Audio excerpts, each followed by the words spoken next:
Alors pour répondre à ta question, à savoir qui a créé Dieu, je te répondrai personne. Car si Dieu a été créé, c'est qu'il n'est pas Dieu.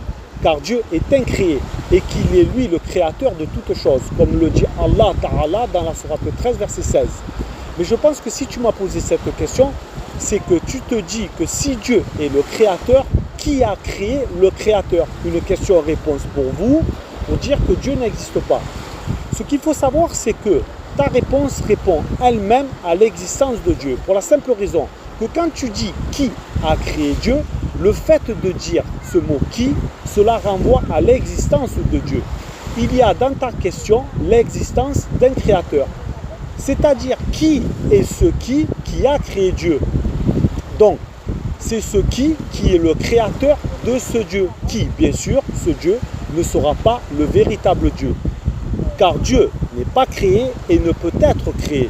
Et c'est ce qui sera le véritable Dieu dans cette phrase. C'est-à-dire que quand tu dis qui, cela veut dire que le qui, c'est lui qui a créé ce Dieu. Comme par exemple, si tu vois une chose et que tu dis qui a créé cette chose, c'est que cette chose a un créateur. Et ce créateur est le créateur de cette chose. Donc, lorsque tu dis qui a créé Dieu, tu renvoies la réponse à l'existence d'un créateur. Et tu admets en fait involontairement que Dieu existe.